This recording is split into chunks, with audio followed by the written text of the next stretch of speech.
I had a lot of challenges because when I first saw the company, I was a person that was, walking around mumbling to myself, wondering if this could really work, being very hopeful and super excited about the model that I saw. So good friends of mine that are with us now at ExP that I brought over, at first they're like, no, and talk to me about that. And I can't believe you're leaving, and we're certainly not leaving. And you probably lost your mind because we're at a good company, and we have a lot of good things going on at this company. So, but you know what? I knew the model well enough, and I knew a few of my friend agents that were good producers well enough.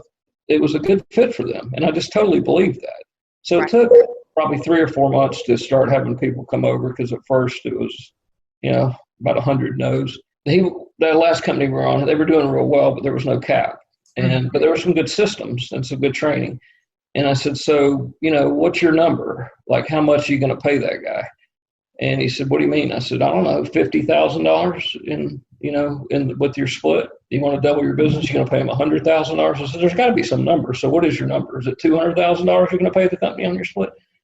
And he's like, well, I hadn't really ever thought about it, but no. And I said, well, we have a $16K cap.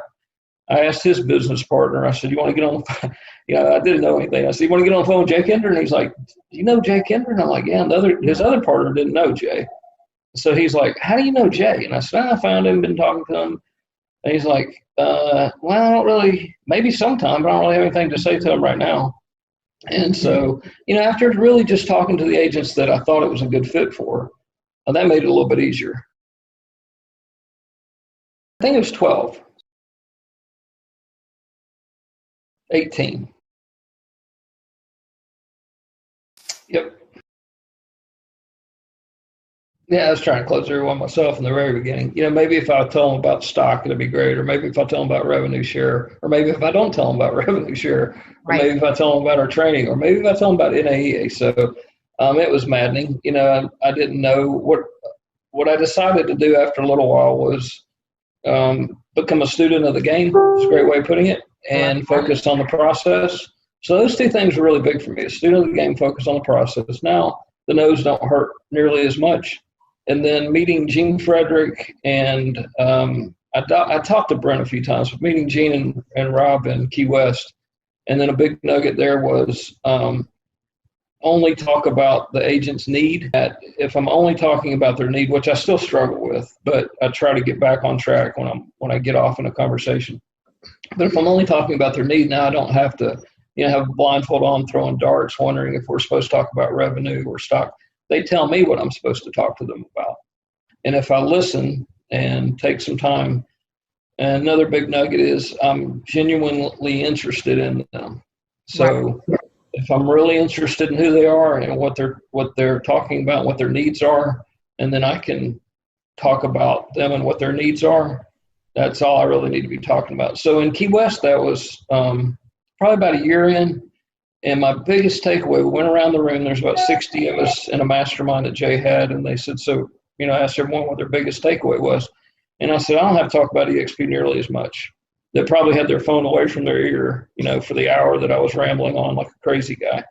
And then I did come back and was able to start learning how to talk about EXP less and talk about them a lot more.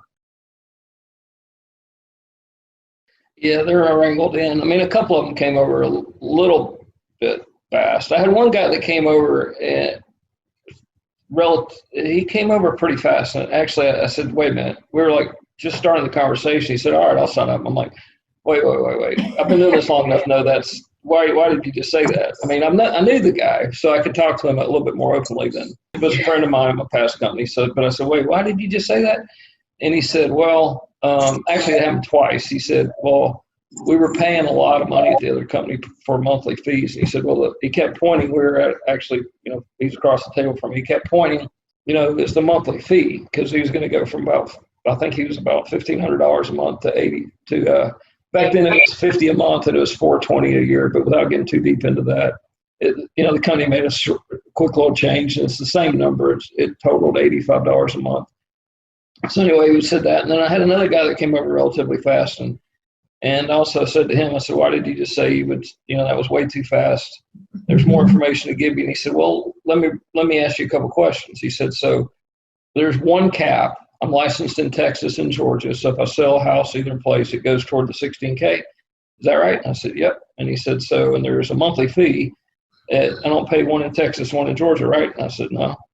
And he said, so the only other cost is I'll have to pay for my MLS in Texas because he's more full-time in Georgia. And I said, right. And he said, all right, well, I'll come over. I'm on 2 different companies. I'm on 2 different caps. I'm on 2 different monthly costs. And that's, great for me. So, but besides those 2 guys, everyone else took between a couple months. And I had one guy, this is pretty neat. So I looked, and he came over 2 years to the day that I had sent him the first video in Expert Mentors. Yeah, exactly. I mean, his onboarding day is the exact same day that Expert Mentors' first video went out. He was a CE teacher, and so I would take his CE classes, have a conversation with him, and wait for him to ask me how things were going. And I was going, I have like 90 agents. I have like 120 agents. You got to be kidding. So after, continuously updating him on my progress. So I like to do a little house cleaning for the company, and I tell them the reason I'm talking to them is we're an agent-owned company. We build the agent one conversation. We build the company one conversation at a time. There is no company recruiter, and that's why you don't see billboards, TV, radio, advertisement about EXP, because it's a one agent conversation back and forth. And that's why other agents have talked to you about EXP. That why maybe it seems like all agents at EXP are just trying to recruit you. So so it's a little bit by design.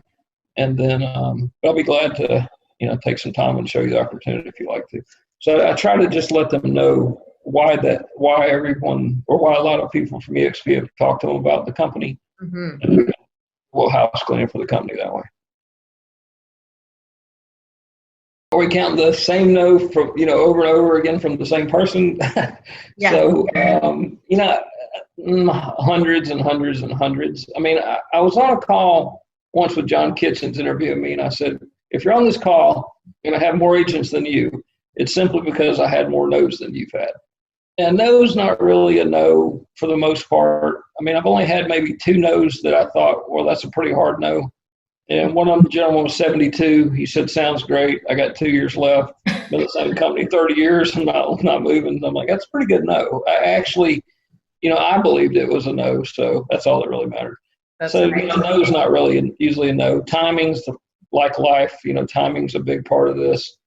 And then, right place, right time helps a little bit sometimes. But yeah, I've had hundreds and hundreds of no's, and I had one yesterday that was kind of broke my heart. I've known this lady a long time, and I kind of go back to it must just not be meant to be. It's not the right time for her. But I've known her a while, and she told me about, wow, I just brought on this amazing real estate partner, and we're going to build a team at this company, and we're almost at 100%. I'm like, oh my gosh, really? So and I don't pretend to know if that's the best bet for her or not, or best plan, but maybe she does have the ladder leaned up against the wrong building would be my guess. Because I'm not sure why she thinks she knows the model, doesn't know the model, and thinks it's a better idea to stay at a mostly transaction only company and try to build a traditional real estate team. Hope you start building that team, and when you get to that place, maybe I'll check back in middle of next year and see how it's going, and then maybe someday it'll be a fit and you can come over and I'll help you like I've helped 3 agents. I just had my first 3 agents last month have $10,000 a month passive income. And I could have never built much of a team bigger than the 4 or 9 agents. I was broker in charge once, had 9 agents, and had a team that had 4 agents in Metro Atlanta. So I was trying to plant I'm a seed planter, so I was planting a little bit of seeds.